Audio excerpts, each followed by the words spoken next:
Hi, one of the great features of the DTV-M5 Irish digital receiver is that it's PVR ready, and this means that if we add on either a USB key or hard drive, we can do things like record or pause television. Okay, so what I'm going to do here is just start off by giving a quick overview of the equipment we'd use in conjunction with this to achieve this. So a hard drive such as a 320 gig hard drive, anything much larger than this you may run into problems, so using 320 is a good size. And in terms of the USB keys themselves, we stopped them from 2 gig up to about 32 gig. Now 32 gig will give hours and hours of recording television, you know, so it's sort of an option for people what they want to use. In terms then of the remote control that we're going to use here, I just want to show you the main keys we're going to be using, which is the EPG button here, the USB button, and also a series of buttons here, the forwards, the rewinds, the stops, the records. Okay.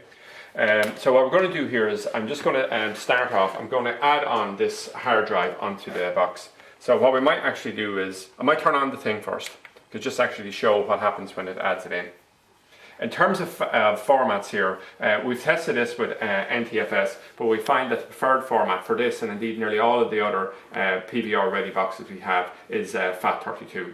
So when we just add on this hard drive like this, we push in the USB cable here, and if we just look on the screen, it'll simply say has found storage device. So it's lightning fast, it recognizes it here, and we're in a position here where immediately we can start using the PVR facilities on it. Now one of the neatest ones on it I'm going to demonstrate immediately is simply the pause button. So if I come along here and I hit the pause button, it'll say it's initializing a recorder, and then it just pauses it. Wait for it to click back in, and that's it. So if it's in a situation here where the doorbell rings, or I want to go and make a cup of tea or whatever like this, at that particular point I can just go, and when I come back I can make the decision to hit the same button again. It'll simply think, I can try to catch up with live television by forwarding at 2, 4, whatever, or rewinding back to the very start, and when we hit the start of it, it'll simply start playback again. So to get out of here I simply hit the stop button. Do I want to end time shift? Yes. Okay. So when it comes to actually doing recordings, there's 2 ways we can do recordings on this. The first way I'm going to demonstrate here, because it's the most flexible, is simply the EPG method. So we hit the EPG button, and we see that there's a program that's on now, or we'll say in the future on a different channel, such as Fair City. And we want to come along, we want to record it. So what we can do at this point in time is we can simply come along, hit the green button here, and that's acting as a reminder, and hit it a second time and it's actually recorded. So you can see the R symbol next to it. So this is now marked for recording. So at that time, as long as the hard drive is attached, it should kick in and start recording that particular program. And to get out of there, to actually turn it off, just hit the green button one more time. Now a more instantaneous way of achieving recording is simply to go to a particular channel that we want to record. We'll simply go, we might flick up a channel or two to, we'll say maybe not this one here. Yeah, we'll just pick this channel here, and we want to come along and we'll just press the record button here. So I press record, and it's initializing the recorder, same as before as when we were doing pause, and it's simply coming along here. Now we can hit the record button a second time, and it'll actually allow us to come along, and we can just type in the duration that we wish to record it for. Okay. So we can specify that specifically.